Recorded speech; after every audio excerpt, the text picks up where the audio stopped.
Finally, I've got one more technique that you can use with anxiety, and this is particularly for phobias, but you could use it for other things as well. And I think of this as a gradual pushing back. So let's suppose you're terrified of spiders. It's easily curable, by the way. You don't have to live your whole life in terrible fear of spiders, because that's quite a handicap to have to live with, isn't it? And if you go, oh my God, a spider, what you're doing is you're strengthening your belief that you're frightened of spiders. So the way to push back against that, obviously there's mantras saying, I love spiders, but aversion therapy is the best way to do it. So what you do is you just look at photos of spiders to start with, until you get a bit bored with doing that. And then you touch the photo, and to start with it's, oh, I'm touching it. But after a while you're used to doing that.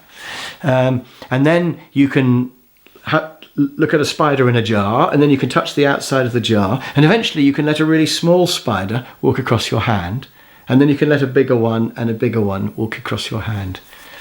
I've let a scorpion walk across my hand because, you know, I don't like scorpions, but I thought, I'm going to do this. And actually, once I'd done it, it was fine. And I just told myself it was a mechanical toy, although it wasn't. And you could feel its little feet, and actually it was fine. And once you've done that, you're okay. So you just push yourself into doing it the one time, and then it's fine. I liken it to going up a ladder. And if you go right up a tall ladder, it's horrible at the top, it's so high.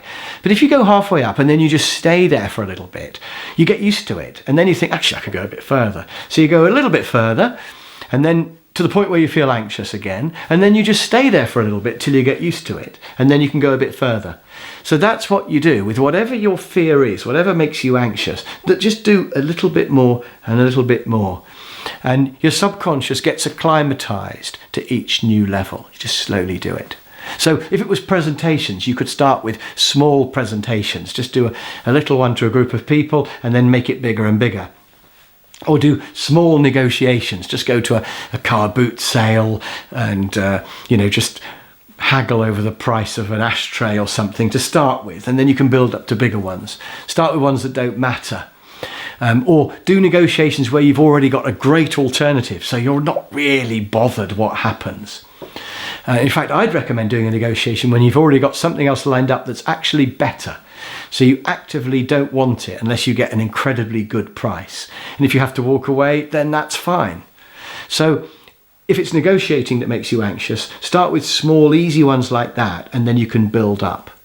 So whatever makes you anxious, ask yourself, how can I start in a small way, get acclimatized to that, and then gradually move on up until eventually you've overcome your whole fear.